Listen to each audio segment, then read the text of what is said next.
Hello friends, welcome to Thangam channel. இன்றைக்கி என்ன சமையல் பார்க்க போகிறோன்னா, மீன் வறுவல் எங்கள் ஸ்டைலில் எப்படி ஃபிஷ் ஃப்ரை பண்ணுறதுன்னு பார்க்கலாம். அதுக்கு ஒரு பூண்டு முழுசாக தோல் உரிக்காமல் எடுத்திருக்கேன். சின்ன ஸ்பூனால் 2 ஸ்பூன் ஜீரகம் சேர்த்துருக்கேன். 1/2 ஸ்பூன் மஞ்சள் தூள்,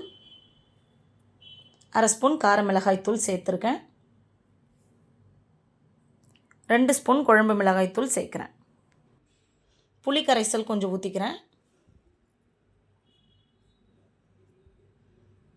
கார்ன்ஃப்ளவர் மாவு 2 ஸ்பூன், கொஞ்சோண்டு கொத்தமல்லி சேர்த்துக்கிறேன். பாதி எலுமிச்சம்பழத்தை நான் பிழிஞ்சு விட்டுக்கிறேன். தக்காளி, நல்லா பழுத்த தக்காளியை ஒரு 1/2 தக்காளி சேர்த்துக்கிறேன்.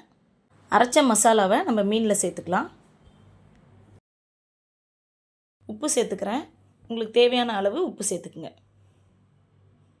சேர்த்துட்டு இந்த மாதிரி எடுத்து, நான் இன்றைக்கி சங்கரா மீன் தான் வாங்கியிருக்கேன்.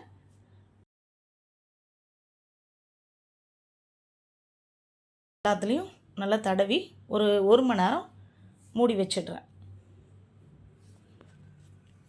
1 மணி நேரத்துக்கு பிறகு பார்த்திங்கன்னா நல்லா மசாலா ஊறி இருக்கும்.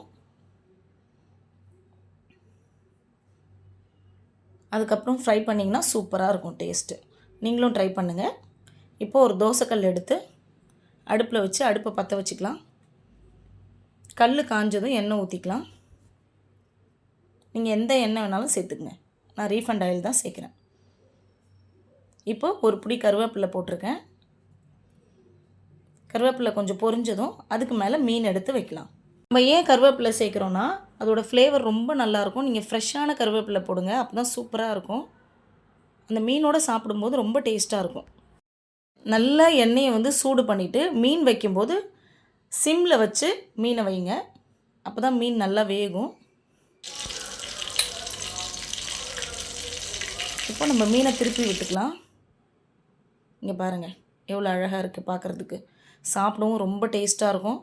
பார்க்கவே இப்போவே சாப்பிட்ணும் போல் இருக்குது. நீங்களும் இந்த ஃபிஷ் ஃப்ரையை ட்ரை பண்ணிவிட்டு எப்படி இருக்குதுன்னு கமெண்ட் பண்ணுங்கள், லைக் பண்ணுங்கள், ஷேர் பண்ணுங்கள். மறக்காமல் தங்கம் சேனலை சப்ஸ்கிரைப் பண்ணுங்கள். பக்கத்தில் இருக்க பெல் ஐக்கானை கிளிக் பண்ணுங்கள். தேங்க்யூ.